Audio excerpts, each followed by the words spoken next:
Hallelujah. Happy Easter Day. God bless you all. இந்த நாள்ல சந்திப்பதில் மிகுந்த மகிழ்ச்சி அடைகிறேன்.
செய்து முடித்து கொடுக்கிற கர்த்தர், எங்கள் அருகில நீர் வருவீராக.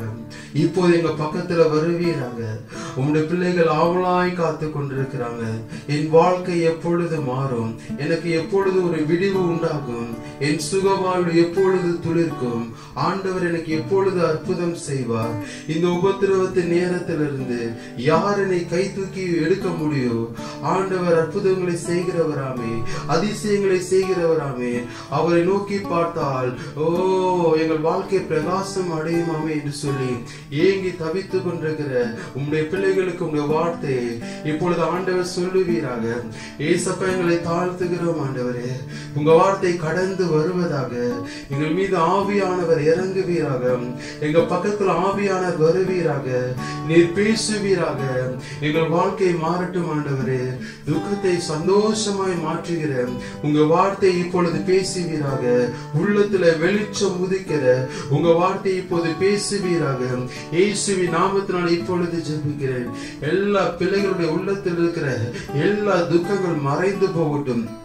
எல்லா வேதனைகள் மறைந்து போகட்டும். தேவனுடைய வார்த்தை உள்ளத்துக்குள் கிரியை செய்யக்கூடாதபடிக்கு எந்தெந்த துக்கம் அழித்துக் கொண்டிருக்கிறதோ இயேசுவின் நாமத்தினால இப்போது அந்த துக்கம் வெளியே போவதாக.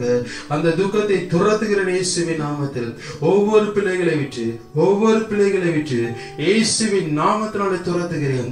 உங்க வார்த்தை அக்னி நிறைந்த வார்த்தை, அபிஷேகம் நிறைந்த வார்த்தை கடந்து சென்று அவங்க இருதயங்களுக்குள்ள கொழுந்து விட்டு எரிய செய்து ஒரு புதிய மாற்றத்தை, ஒரு புதிய மறுமலர்ச்சி இயேசுவின் நாமத்தில் உண்டாவதாக. ஆண்டவர், எங்களை தாழ்த்துகிறோம் அப்பா. நாங்கள் சிறுகட்டு, நீங்க பெருகுங்க ஆண்டவர். எங்க பக்கத்தில் இருந்து நீர் எங்களோடு கூட பேசுங்கப்பா. இயேசு கிறிஸ்து நாமத்தில் ஜெபிக்கிறேன் எங்கள் நல்ல பிதாவே, ஆமென். ஹல்லேலூயா. ஆண்டவர் உங்கள் ஒவ்வொருவரையும் ஆசீர்வதிப்பாராக. இன்றைக்கு நான் ரோமர் 8ஆம் அதிகாரம் 11 அந்த வசனத்தை வைத்து உங்களோடு கூட பேச போகிறேன். நாம் எல்லாரும் திருப்பிக் கொள்வோம். ரோமர் எழுதின நிருபம் 8ஆம் அதிகாரம் 11ஆம் வசனம் நான் வாசிக்கிறேன். அன்றியும் இயேசுவை மரித்தோரில் இருந்து எழுப்பினவருடைய ஆவி உங்களில் வாசமாய் இருந்தால், கிறிஸ்துவை மரித்தோரிலிருந்து எழுப்பினவர் உங்களில் வாசமாய் இருக்கிற தம்முடைய ஆவியினாலே சாவுக்கு ஏதுவான உங்கள் சரீரங்களையும் உயிர்ப்பிப்பார். ஹல்லேலூயா. இந்த உயிர் தெழுந்த இந்த நன்னாள்ல ஆண்டவர் உங்களுக்கு கொடுக்கிற ஒரு வார்த்தை என்னன்னா, ஆண்டவர் உங்கள் ஒவ்வொருவரையும் அவருடைய ஆவியினாலே உங்கள் ஆவியை உயிர்ப்பிக்க போகிறார், உங்கள் ஆத்துமா உயிர்ப்பிக்க போகிறார், உங்கள் சரீரத்தை உயிர்ப்பிக்க போகிறார். ஹல்லேலூயா.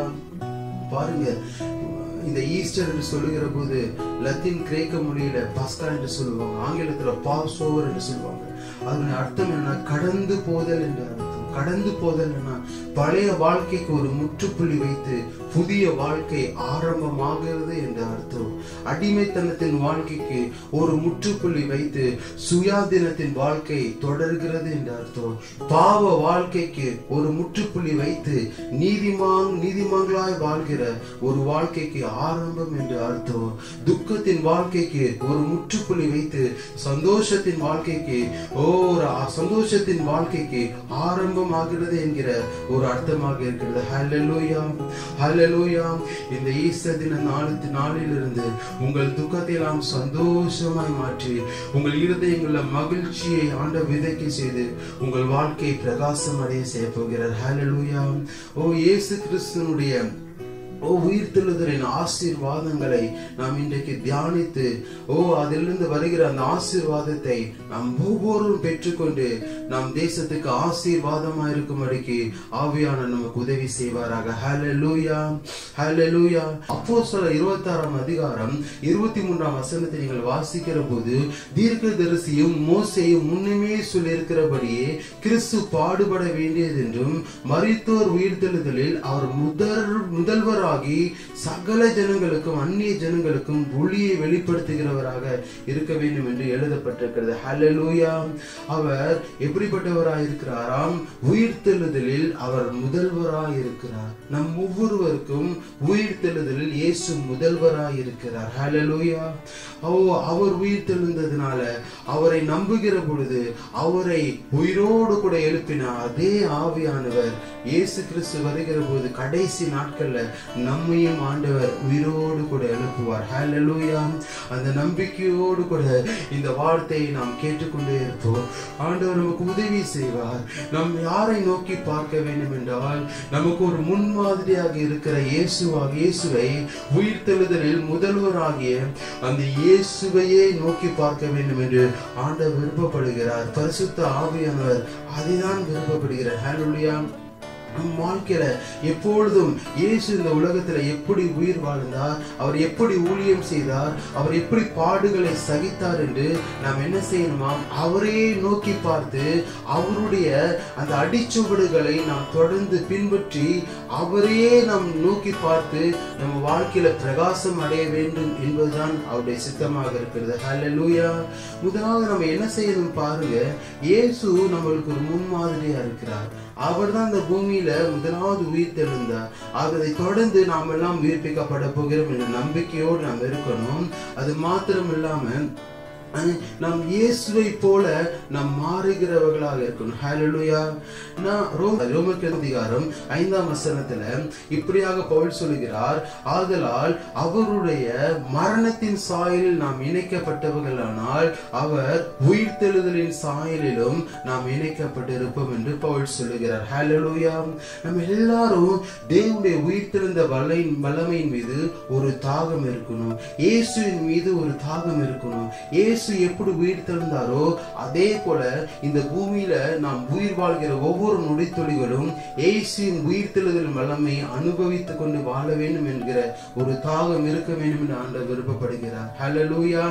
அப்போ நாம் உயிர் தெழுதலின் சாயல நாம் பங்கு பெற வேண்டும் என்றால் அவருடைய மரணத்தின் சாயல நாம் இணைக்கப்பட்டவர்களாய் காணப்பட வேண்டும். ஹல்லேலூயா. If we want to get experience the resurrection power, we should unite us in the likeness of his death. அவருடைய மரணத்தின் சாயல நாம் இணைக்கப்பட்டவர்களாக இருக்கும் போதுதான் அவருடைய உயிர்த்தெழுதலின் சாயலிலும் நாம் இணைக்கப்பட்டிருப்போம். ஹல்லேலூயா, ஹல்லேலூயா. அவருடைய மரணத்தின் சாயல இணைக்கப்பட்டவர் என்றால் என்னன்னா, அவருடைய மரணத்தை தியானிப்பது, அவர் எப்படி சிலுவையில பாடுபட்டார், அவர் எப்படி சிலுவையில எல்லா பாவங்களை சுமந்து தீர்த்தார், அவர் நீதிபரராக இருக்கும்போது நம்மளுடைய பாவங்களுக்கு அவர் சிலுவையில மரித்தாரே, அவருடைய சிலுவையின் காட்சியை ஒவ்வொரு நாளும் கண்களுக்கு முன்பாக எடுத்துக்கொண்டு வந்து அவர் நமக்காக சிலுவையில் பட்ட பாடுகள் எல்லாம் எங்களுடைய பாவங்களை நிமித்தமாக தான் சிலுவையில பாடுபட்டார். எங்களுடைய அக்கிரமங்கள் நிமித்தம் தான் அவர் சிலுவையில நொறுக்கப்பட்டார். எல்லா பாவத்தின் சிலுவையில அவர் சுமந்து தீர்த்தாரே, என் நிமித்தம் சிலுவையில அவர் அனுபவிக்காத பாடுகள் ஒன்றுமில்லை என்று சொல்லி ஒவ்வொரு நாளும் சிலுவையை தியானித்து ஒரு வாழ்கிற வாழ்க்கை மரணத்தின் சாயல நம்மளை இணைக்கிற அந்த ஸ்லாக்கியத்துக்கு கொண்டு செல்லும். ஹல்லேலூயா. அவருடைய பாடுகளை தியானிக்கின்ற போது, அவருடைய மரணத்தை தியானிக்கின்ற பொழுது அதோ நம்மை எப்படி இழுத்துக்கொள்ளுமா, அவருடைய மரண சாயல நம்மை இழுத்துக்கொள்ளும். ஹல்லேலூயா. அப்படி மரண சாயல் நம்ம இழுத்துக் கொள்ளுகிற பொழுது நிச்சயமாகவே ஒரு கேரண்டியான பிளஸிங் இருக்குது. அது என்னன்னா, உயிர்த்தெழுதலின் சாயலிலும் நாம் இணைக்கப்பட்டவர்களாய் மாறிவிட முடியும். ஹல்லேலூயா, ஹல்லேலூயா. பிலிப்பியர் 3:10 சொல்கிறது, இப்படி நான் அவரையும் அவருடைய உயிர்த்தெழுதலின் வல்லமையும் அவருடைய பாடுகளின் ஐக்கியத்தையும் அறிகிறதற்கு அவருடைய மரணத்திற்கொப்பான மரணத்திற்குள்ளாகி எப்படியாயினும் நான் மரித்தோரிலிருந்து உயிரோடு எழுந்திருப்பதற்கு நான் தகுதியாக வேண்டும் என்று அப்போஸ்தலனாகிய பவுல் சொல்லுகிறார். ஹல்லேலூயா.